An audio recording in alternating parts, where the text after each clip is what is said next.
It is time for contract construction, and tonight we're focusing on Sean Manaea. Jim, he matched career highs with 12 wins and 32 starts. So what do you think a Sean Manaea contract will look like? Well, and he pitched a lot of innings too. This was a breakout season really for Sean. And, he's had other good years, but not to this level.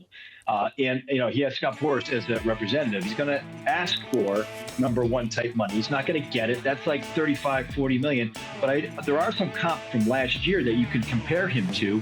If you look at what Sonny Gray had, Sonny Gray has had more consistent years than Manaea, but he's had he's 35 years old. He got a 3-year deal for 25 million per year, 75 million.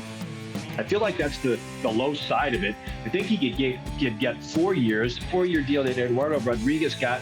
Eduardo Rodriguez refused to be traded there going into his platform year and had a down season. He still got 4 years at 80.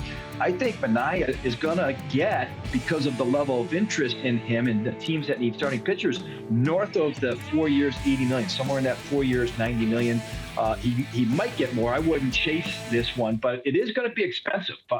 Somewhere in that 90 million, $100 million. He's going to be 33 years old, so that would take him till into his age 36, age 37 season. It's reasonable amount. It's I think reasonable based off of the way he pitched this past year.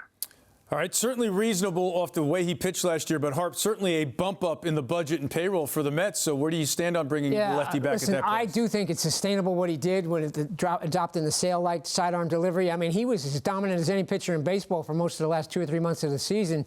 Be able to throw that sinker, whatever he calls it, up in the strike zone from that delivery, that low arm angle. I think he's going to be that guy for a few years now, but I would try to limit it to 3 because he's already 32 years old. But if you had to go 4, I'd probably do it just because I think he can be the guy. I think he's going to continue to get better with this delivery. My only caveat would be I would need to see what Blake Snell is going to cost for Blake Snell, because I think he's even better than Manaea.